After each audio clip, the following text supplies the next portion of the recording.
Muy buenas tardes. Mi nombre es Antonio Sierra Ferreira, estudiante de maestría en atención a la diversidad y educación inclusiva de la Universidad de las Américas y el Caribe. El día de hoy quiero compartir con ustedes eh, el TDAH, trastorno por déficit de atención con hiperactividad, que muchos de nuestros niños estudiantes puede ser que lo padezcan. Para ello tenemos unas adaptaciones curriculares. Estas adaptaciones pues, son las modificaciones que se realizan en los elementos del currículo, mirando pues, las destrezas, metodologías, recursos, actividades, tiempo de realización de la tarea, evaluación, así como las condiciones del acceso, con el fin de responder a las necesidades especiales que tiene el estudiante. Tenemos en estas adaptaciones pues unos principios que van a ser flexibles, basadas en el estudiante, contextuales, realistas, cooperativistas, participativas, ¿sí? Todo ello pues enfocado y basado en las capacidades que tiene el estudiante en su momento. También tenemos unos tipos, un primer nivel de concerción o macrocurrículo concebido por el gobierno o el Estado, pues es las directrices que emana el Ministerio de Educación.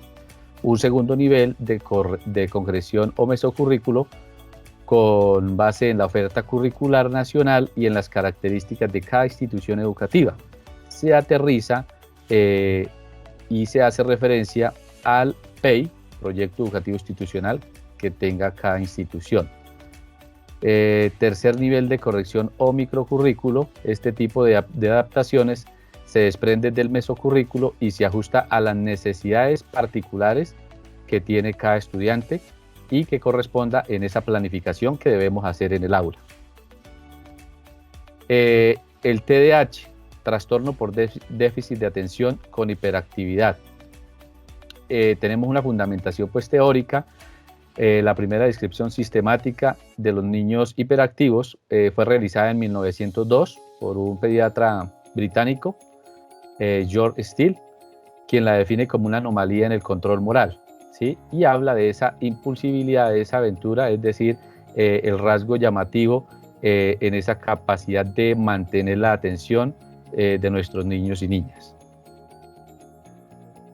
Este trastorno del neurodesarrollo, también conocido como trastorno del desarrollo neurológico, es un conjunto de dificultades cognitivas que afectan esa maduración neurológica que tienen nuestros niños y niñas en los diferentes niveles, viéndose pues ciertas alteraciones, retrasos en el aprendizaje y a nivel de comunicación y a nivel social.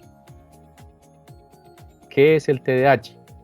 Es un término específico que se hace referencia en los trastornos escolares y no escolares que se manifiestan como dificultades significativas para el aprendizaje, la adaptación, ya sea en la familia, a nivel escolar y a nivel social. El TDAH es uno de los trastornos del neurodesarrollo más frecuentes en la niñez. Habitualmente su diagnóstico se realiza en la niñez y a menudo, pues a medida que va creciendo el niño, puede ser que esto vaya mejorando y vaya controlando esas conductas impulsivas para poder actuar en el escenario donde se encuentra. Tenemos unas características, aparece durante el desarrollo, o sea, antes de los 7 años de edad. También afecta las habilidades del niño para cumplir con éxito aquello que le exige de acuerdo a su edad. Los síntomas son relativamente persistentes a través del tiempo del desarrollo. Cuando no se reconoce ni se trata el TDAH en los niños adolescentes, pueden dar lugar a que ellos generen sentimientos de fracaso, pues porque no pueden hacer las cosas que habitualmente hace otro niño. Algunos aportes de autores. Russell postuló el problema principal con personas de TDAH era deficiente de capacidad de inhibición. Thomas Brown considera una función abarcativa que se denomina autorregulación de la propia conducta. Barclay resume como consenso actual de los investigadores clínicos, consideran el TDAH como un trastorno de inhibición y autorregulación de cada individuo. Tenemos unos síntomas: dificultad para escuchar y prestar atención, dificultad para ejercer autocontrol, inmadurez y la falta de regulación interna, dificultad para compartir colectivamente con otros niños, desorganización e inatención, dificultades para iniciar y terminar deberes, frustración académica y fracaso repetitivo, baja autoestima y ansiedad, depresión. Estos síntomas son muy característicos donde nosotros los docentes debemos estar muy atentos para poder identificar este trastorno de los niños. Tenemos también unas categorías que es dificultad de atención y concentración, la dificultad para establecer un orden, le cuesta ponerse en marcha, pierde u olvida, mejor dicho, se distrae con facilidad. La impulsividad, se precipita ante diferentes situaciones, interrumpe conversaciones, suele contestar muchas veces las preguntas que hace el docente antes de que se termine de planificar o plantear esa pregunta.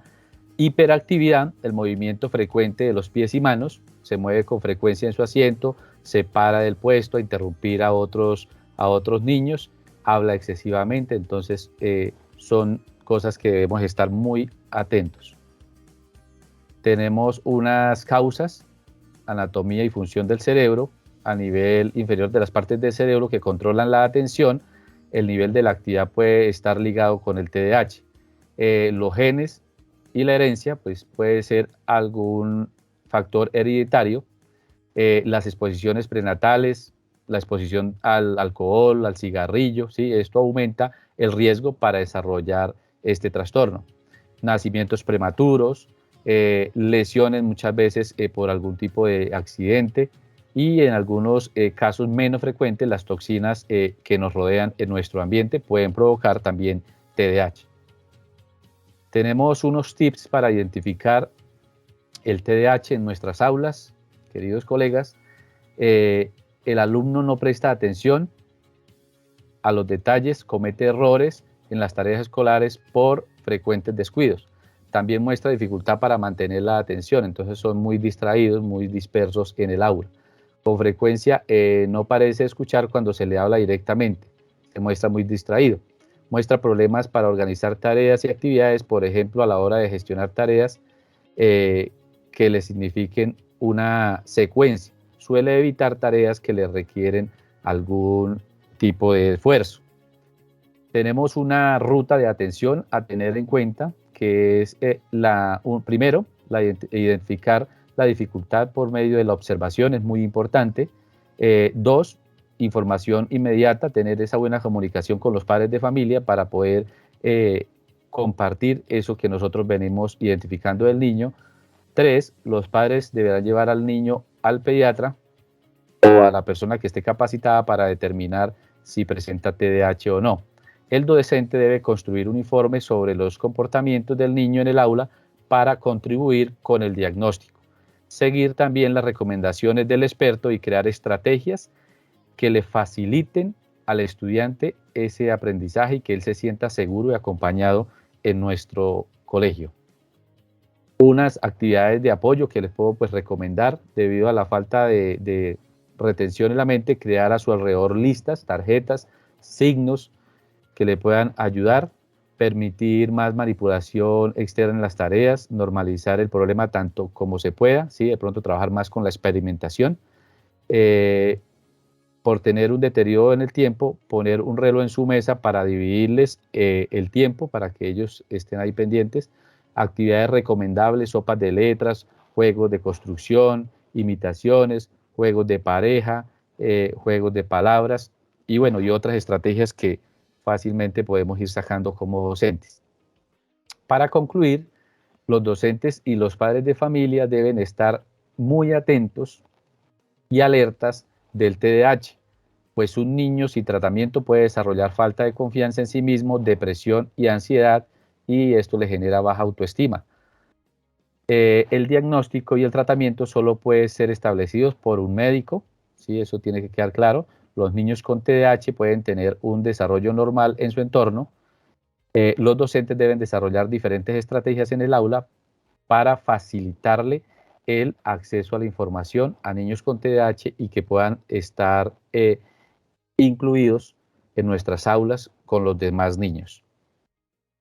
Muchas gracias por su atención. Dios los bendiga.